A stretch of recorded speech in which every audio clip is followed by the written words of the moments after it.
इतना स्लो घूमने के बावजूद भी 2 से 7 मेगावाट जितनी बिजली तैयार करता है, तो ज्यादा स्पीड घुमा के उससे ज्यादा बिजली तैयार क्यों नहीं किया जाता? आखिर भारत में कितना खर्च आता होगा इसके इंस्टॉलेशन में? 80 किलोमीटर पर आवर के स्पीड से चलने वाली हवा जैसी जगहों पे इसे इंस्टॉल नहीं किया जाता, पर भारत में 120 किलोमीटर पर आवर की स्पीड से चलने वाले हवा जैसे जगहों पर भी इन्हें इंस्टॉल किया गया है।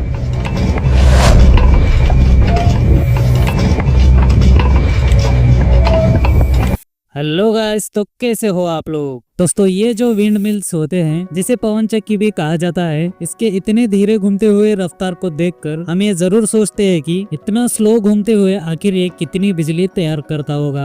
आपको बता दूं, ये जो इसकी घूमने की स्पीड होती है वो 15 किलोमीटर पर आवर के स्पीड पे सेट किया जाता है, और इसी स्पीड पे ये 2 से 7 मेगावाट जितनी बिजली प्रोड्यूस करता है, यानी तकरीबन 300 से 400 घरों को बिजली देने जितनी।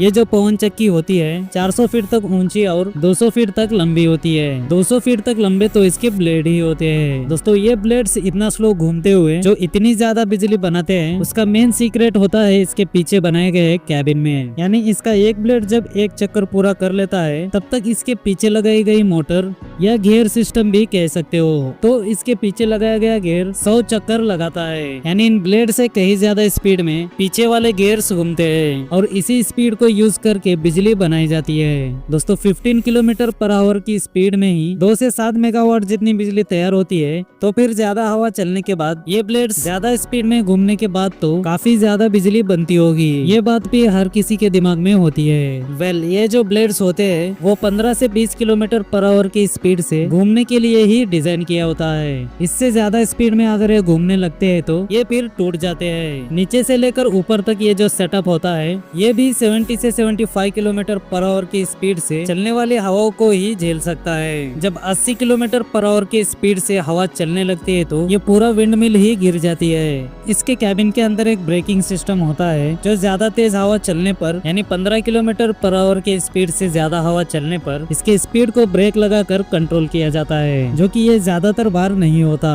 पर नेचर पर किसी का भी कंट्रोल नहीं। इसीलिए इन पवन चक्कियों को 80 किलोमीटर पर आवर के स्पीड से चलने वाली हवाओं जैसी जगहों पर इंस्टॉल नहीं किया जाता। पर दोस्तों, आपको बता दूं, पूरी दुनिया में सिर्फ भारत में ही 120 किलोमीटर पर आवर के स्पीड से चलने वाले हवाओं जैसी जगहों पर भी ऐसे पवन चक्कियों को लगाया जा चुका है। और एक खास बात, भारत की सबसे बड़ी पवन चक्की है गुजरात में, जो 600 फीट से भी ऊंची और 4000 घरों को बिजली दे सकती है। कहा जाता है एक नॉर्मल सिर्फ 2 मेगावाट जितनी बिजली तैयार करने वाली पवन चक्की को भी लगाने में 12 से 14 करोड़ रुपए का खर्च आता है। तो आप सोच सकते हो बड़े बड़े पवन चक्कियों का कितना खर्च आता होगा। तो दोस्तों, वीडियो इन्फॉर्मेटिव लगी हो तो लाइक जरूर करना। तो चलिए मिलते हैं अपने नेक्स्ट वीडियो में।